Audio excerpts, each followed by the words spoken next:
राज्यातल्या शाळांबाबत भीषण वास्तव समोर आलंय। राज्यातील लाखो विद्यार्थ्यांचं भवितव्य अंधारातच आहे।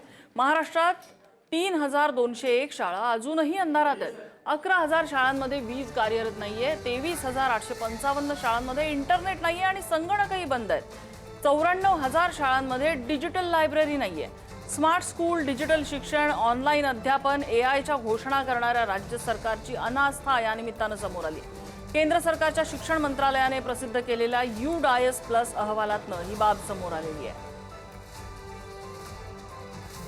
वास्तव जे आहे त्याला समोर आलेलं आहे, कारण खरं तर राज्यातील अनेक शाळांची जी आहे तर मोठी दुरावस्था झालेली आहे। कारण राज्यातील जवळपास 3201 शाळांची जी आहे तर दुरावस्था झालेली आहे। आपण अशा एका शाळेसमोर आहोत। आपण पाहू शकतो की शाळेची जी आहे तर अशा प्रकारे दुरावस्था झालेली आहे। कारण केंद्र सरकारच्या शिक्षण मंत्रालयाने प्रसिद्ध केलेल्या UDAS+ अहवालातून ही धक्कादायक बाब समोर आलेली आहे। कारण ज्या शाळा ज्या आहेत अत्यंत महत्वाच्या असतात आणि जो विद्यार्थ्याचा पाया जो असतो ते या शाळांमधून घडला जातो। मात्र राज्यातल्या शाळांची जी आहे तर आता हे भीषण वास्तव आता पुढे आल्यात आपल्याला दिसतं। आपण पाहू शकता की समोरची शाळा आहे अत्यंत म्हणजे हालाकीच्या परिस्थितीमध्ये ही शाळा घटका मोजत आहे।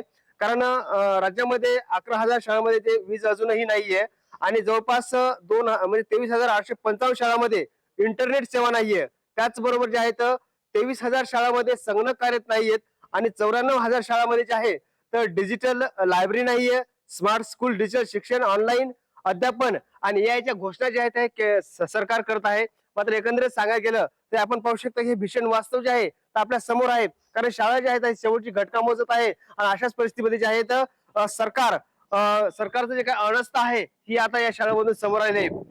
कारण विद्यार्थ्यांना चांगलं शिक्षण मिळावं हा एक हेतू असतो। मात्र जिल्हा परिषद शाळेची मोठी दुरावस्था झाल्याचं जे आहे आता भीषण वास्तव समोर आलेलं आहे।